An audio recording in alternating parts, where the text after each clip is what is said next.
Hey, what's going on everyone? Appreciate y'all coming here and checking out this Fallout 76 video. So in the new map expansion update that's expected to come out sometime this month in June, there's going to be 2 new public events that's going to be coming with loads of rewards. And in this video, I'm going to be covering every single reward that we can get from these 2 events. I can't wait for this map expansion update to release to all players. There's tons of new locations, a great storyline to dive into, and once again, loads of new rewards that we can get from these 2 new public events. Which, by the way, before I get into all of this data mined information, I want to give credit where it's due. A guy that goes by Sugar Bombs Rads provided me with all this information. So big thank you to him. I'll have a link down below in the description to his Twitter. Feel free to give him a follow. He's been a lot of help lately, data mining a lot of information that's going to be coming within this new huge update. This is going to be one of the biggest updates we've had in a very long time. Literally, the storyline that's going to be within this update is the size of the Brotherhood of Steel DLC storyline. So it's a big one that we get to dive into, with loads of great rewards from doing that as well. But that's not what I'm going to be covering in this video. Maybe in another video I'll cover all the rewards from the quest line that'll be a part of this map expansion update. But yeah, now let's go ahead and get into this. Please, by the way, consider leaving a like on this video. The support is greatly appreciated. Let's see if we can get this video to surpass, I don't know, like 700 likes or something. That'd be awesome to see. Also help push this video out more in the algorithm, so more players will get to know about these new events and why they're worth it to do. So yeah, the first one I'm going to be covering is called Dangerous Pastimes, which will spawn down here on the map within the new map expansion area. And before I get into how to do it, first I'm going to cover all of the rewards. Starting off with the unique weapons that you can get from this. You can get something called the Vault 63 Bertha Tesla Rifle. This is one amazing Tesla rifle that you can get with some pretty solid legendary effects on it. As you can see, it'll automatically come with the 2-shot legendary effect, which what this does is it gives you +1 projectiles, plus 25% damage, negative 150% hipfire accuracy, and plus 100% recoil. Also automatically comes with plus 25% weapon speed and plus 15% reload speed. And to top it off, there's a hidden effect as well that comes with this unique weapon, and that is double ammo capacity. So you're going to be able to fire more ammo than usual with this unique Tesla rifle, which is freaking awesome. So it's like a 4-star legendary automatically. And I gotta say, the Vault 63 Bertha paint looks nice too. So yeah, this is awesome.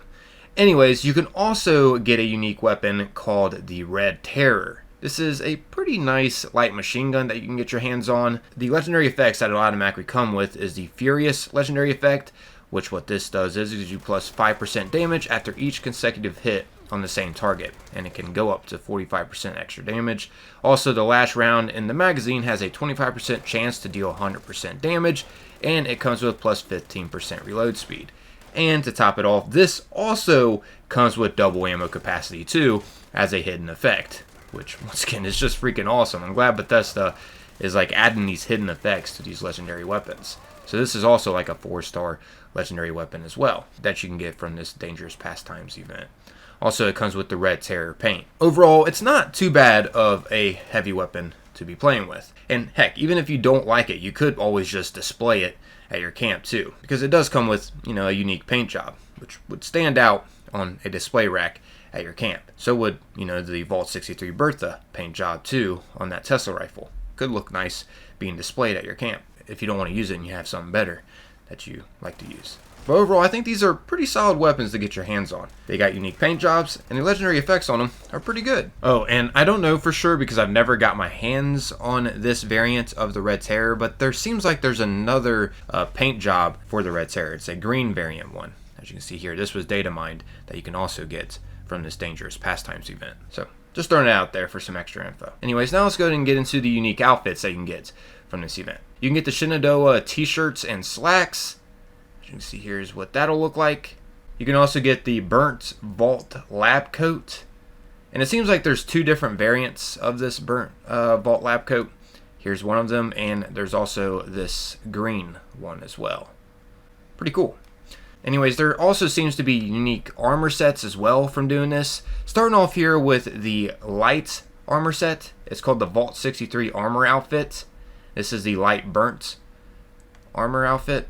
There's also the Vault 63 Burnt Armor outfit, and this is the medium variant And lastly, there's the Vault 63 Recon Heavy outfit. Pretty cool. Anyways, moving on to the new camp items that you can get from this event. Starting off here with the Lightning Harvester, which I'm pretty sure this is going to provide you with lightning at your camp. But you can see this displayed at the Dangerous Pastimes event. It's actually what we have to deliver things to during the event. It's huge. So this is probably going to make lightning start to happen at your camp. After all, it is called the Lightning Harvester. Anyways, you can also get the Steel Jack statue camp plan. And here's what it'll look like. Anyways, there's also this camp plan here called Mow the Mole Shovel. It's a poster board that you could have at your camp. Anyways, there's also the Shenandoah poster camp plan that you can get. Pretty nice poster. And there's also a bunch of different wildlife signs that you can get. Here's the first wildlife sign. It's over deers. Here's the second wildlife sign. This is over the Steel Jack statue. Here's the third wildlife sign. This is over the turkey. Which, by the way, there is a new creature that we're going to be able to face within the map expansion update. And that is the Thrasher. It's like a giant mutated turkey. Anyways, carrying on here, there's also this wildlife sign that you can get. This is the fourth one. It's over wolves. Here's the fifth wildlife sign. This is over water features. Here's the sixth wildlife sign. This is over the natural bridge. And here's the seventh wildlife sign. This is over dinosaur footprints. I think those might just be Thrasher footprints. Anyways, lastly, here is the eighth wildlife sign that you can get. And this is over the black bears. And also you have a potential chance of getting a Lost Dweller research tube too from this. So yeah, that is all the rewards that is known of so far that you can get from the Dangerous Pastimes event. Of course, also for completing the Dangerous Pastimes event, you'll get legendary cores, 1 to 3 of them. Treasury notes, you'll get 3 treasury notes, and you'll also get improved repair kits too, 2 to 3 of them. Also, you'll get caps, experience, consumables, and even 3-star legendary gear drops too. And I gotta say, this event is definitely worth it to do. Not only because of the unique rewards you get from this, but you get loads of experience from doing this as well. This is going to be like the new Radiation Rumble. Actually, you face more enemies in this event than you do in Radiation Rumble. At least I think so. In order to do this event, all you gotta do is head over to this intercom and interact with it to start it up. I recommend waiting for players to get here though before you actually start it, because you are going to need some help with the amount of enemies that you have to take out to fill the progress bar. At least I know I did. But yeah, once you end up starting it, the first thing you're going to have to do is collect harvester parts, which they're located around in metal boxes around the vicinity here. There's even some at the upper level of this area too. You just have to take the staircases up. But yeah, just search the metal boxes for these harvester parts, and then you just want to deliver them to the lightning harvester that's in the center that I mentioned before when going over the rewards. You're going to have to deliver a total of 40 of these. And there's going to be lots of Lost Dwellers trying to attack you, which is one of the new enemies that you're going to be taking on within this map expansion. But they're basically just distractions from the main objective. The main objective is to just collect the harvester parts right now and deliver them to the lightning harvester. And once you do that, the next part of this event will start, which this next part, you're going to have to take out loads and loads of enemies to fill the progress bar. I will mention the ones that have electricity flowing around them are worth more to the progress bar than the ones that don't have electricity flowing around them. You'll see the ones that I'm talking about. But yeah, like I mentioned before, there's just going to be an insane amount of enemies that are going to be spawning, and you're going to have to take out just loads and loads of them to fill this. I actually couldn't do it by myself, so I definitely recommend waiting for players to get here before you do start this. You're going to have to take out an insane amount to charge the lightning harvester. But you get loads of experience for all the enemies that, you have to take out. But yeah, just look at all of these lost champions and lost engineers up here. As soon as I came up here to fight these things, I just immediately died. Yeah, there's loads of them that spawn during this event.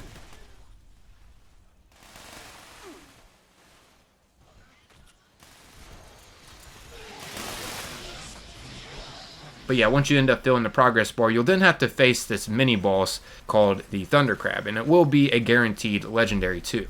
So you're guaranteed a legendary drop from taking out this mini boss here. It is pretty tanky. It's going to be difficult trying to take on by yourself, but yeah, once you end up taking out this little mini boss, you'll then complete the event. I do recommend after you do complete this event to make sure you loot all of the Lost Dwellers that you had to take on, like the Lost Engineers and Lost Champions, because they drop a lot of weapons that you can break down for materials. You also get loads of stim packs, pulse grenades, and ammunition too. And there's a spot conveniently right here where you can break down all of this, right inside this building here.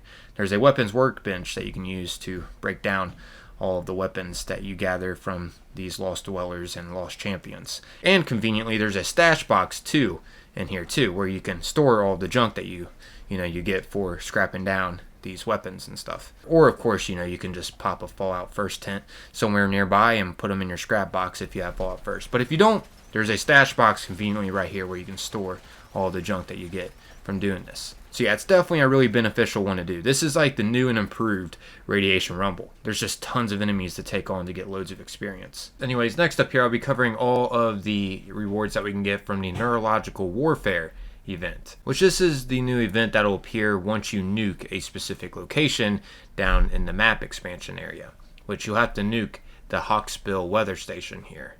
It'll be located right here on the map. And once you nuke it, the Neurological Warfare event will pop up. It's a new boss fight. You have to take on 3 gigantic robots. But yeah, the rewards that you can get from this, starting off with the weapons, you can get the Vault 63 Helga. As you can see, here's the effects on this. It comes with plus 50% armor penetration, plus 25% damage while aiming, and negative 90% weight reduction. But yeah, and look at the capacity on this thing. Woo! Yeah, it can shoot out a lot of shots too. The most amazing effect on this is that armor penetration on a weapon like this. The anti-armor effect on this Gatling laser is a deadly combination. As you can see, it's a Vault 63 Gatling laser. But yeah, it takes fusion cores for its ammo, and this thing is super deadly. Carries up to 500 per fusion core, and it just mows through enemies. Let me show you. I'll go to the golf club real quick. We're here to chew bubblegum and kick some butt, and we're all out of bubblegum. But yeah, just mows right through them. Bam! Annihilated. Annihilated. So much ammo too. And keep in mind, this could be way more powerful than what I'm showing you. I don't have a build really based around this at all. My perk cards are everywhere on this build.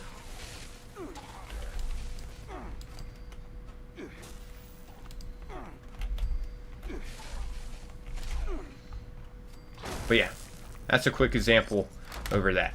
Can't believe I just died there at the end. I'm not editing it out though. I like to be authentic during my videos. If I die in my recording, then it is what it is. No one's perfect. People make mistakes. Anyways, this next one is the V63 Olga. This also comes from the new boss fight in the map expansion area. It has the plus 50% armor penetration, which is amazing for laser weapons. Plus 25% damage while aiming, and plus 15% reload speed, and it has a capacity of 21, and it's a Vault 63 laser rifle. I am currently out of fusion cells though, and I don't really have much materials on this account, so it is what it is. You guys can see what this weapon is, and it definitely drills through enemies. It's a great weapon to get your hands on. Let's carry on to the next one though. This next one actually doesn't require any ammunition, and that is the V63 Zweihander. I probably just butchered that. Zweihander? I don't know, but either way, it looks cool. Check this out. As you can see, here's what it looks like. It deals out electricity damage too, not only ballistic. Pretty sweet. And the effects on it is plus 50% more damage when your target is below 40% health, so the Executioner effect. Plus 40% power attack damage, which is amazing for a two-hander. And negative 40% damage taken while power attacking. So, yeah, some solid effects on this if you're a fan of two-handers. Which, me, not so much, but you never know. There's some people out there. As you can see, if you're using power armor, though, you'll use just one hand with it, but out of power armor, you have to use two hands. I don't know if that makes a difference with perk cards. Like, do the one-hander perk cards work on this if I'm in power armor? But yeah, as you can see, it will require 2 hands to use when you're out of power armor. Let's go check this out though. Let's see it in action, shall we? Look at that electricity on it too. Let's pwn some noobs. Ooh. Oh, it turns red when it attacks. Oh wow, that guy just got slaughtered. And I'm not using any 2-hander perk cards. Oh, it looks pretty cool in first person too. Look at that electricity flowing off of it. That's sick. Watch out! Yeah, it turns red after you attack with it. That's a neat little bonus effect on it. Pretty sweet. Wow! There goes part of his head. Sheesh. That was brutal. Alright, let's keep this pushing though. This last weapon will be... Oh, wait a minute. You come out here to fight me? Boom! And keep in mind, I'm not using any 2-hander perk cards. Anyways, last unique weapon that was confirmed from this event is called the Anchorage Ace. This is a unique 10mm submachine gun, and this thing is actually really deadly, and it comes with a hidden effect too. It's about time we get a nice 10mm submachine gun. Now, I don't have proof of actually having this weapon because I just didn't get lucky enough to get it, but it is confirmed that this will be coming from this event, and the legendary effects that will be on this unique weapon called the Anchorage Ace will be the Executioner's effect, so 50% damage when your target is below 40% health, and it'll also come with plus 50% VATS hit chance and plus 1 agility. And for the hidden effect on this, it'll come with something called Experimental Prototype Integrated Silencer, which just makes it so you'll have negative 50% action point cost. So it's not going to cost as much to use VATS even more. So it's not going to cost as much to use VATS. So this is going to be an extremely deadly VATS weapon. But yeah, that's all of the unique weapons that you can get from this. Now let's go and get into the camp items and outfits. Starting off with the camp items. You can get 3 different blueprints. The Vault 63 Weather Machine blueprint, the Vault 63 Shock Baton blueprint, and the Vault 63 Zyahander blueprint. These will be blueprints that you can hang up on your wall or something at your camp. Anyways, carrying on here, you can get the Shenandoah Road Sign, the Mow the Mole Bear poster, the Mow the Mole Trash poster. What the heck? This is a bizarre poster. Anyways, you can get the Mow the Mole Fire poster. You can also get the Thrasher plushie backpack. You can get a Thrasher taxidermy plan. You can get the Mounted Thrasher camp plan. You can also get a Goliath claw display, which this is from one of the giant robots. It's claw. You can also get the Goliath brain case throne, once again from one of the giant robots, the Goliath. Also, you can get the Goliath brain case display, so you'll be able to display it, or you can sit on it as a throne. Also, there's the Goliath legs display as well. And there's something called the Storm Goliath figure. So I'm pretty sure this is like a mini figure that you can put on something. It's like a miniature Goliath that you can have on display. But the other displays, like the Goliath legs, the brain case, and claw, those are going to be giant displays. Anyways, you can also get the Shenandoah map table as well from this. And there's different outfits too. The Vault 63 Recon outfit and helmet, the Vault 63 Security outfit and helmet, and the Vault 63 Riot Control outfit and helmet. And keep in mind, these are just outfits. They're not like actual armor. They're just something for looks. But yeah, there you guys have it, everyone. That's all of the rewards that you can get from this new boss fight event. Which, speaking of, real quick here, I'll go ahead and show you all what you have to do within this event, since I showed you with the Dangerous Pastimes. There's really not much to this. All you got to do is, once again, nuke the Hawksbill weather station, and then that'll spawn up the Neurological Warfare event. Just go to it, and then you'll have to wait for a little bit until you can actually enter into the boss room. Kind of like how Earl Williams is, if you guys have fought that boss. Anyways, once you enter into the area where you can fight the giant robots, you'll just have to take them on. And keep in mind, once you destroy one Goliath, the other 2 will get stronger. And once you destroy another Goliath, the last Goliath will be even stronger. So they'll get tankier and tankier. But yeah, that's all there is to it. You didn't just take them out. You'll end up getting 5 legendary cores as well from this, 3 treasury notes each time you do this, 2 to 3 improved repair kits each time you do this, and random stabilized flux as well each time you do this. So yeah, it's definitely an event that you're going to want to take on, especially for all these unique rewards that you get from it. But yeah, there you guys have it, everyone. That is a comprehensive review over all these events and the rewards that you can get from these. Can't wait for everyone to get to dive into these when the new map expansion officially comes out sometime this month in June. I'm out of here though, everyone. As always, most importantly, thanks for taking the time, watching and listening. Until next time, peace.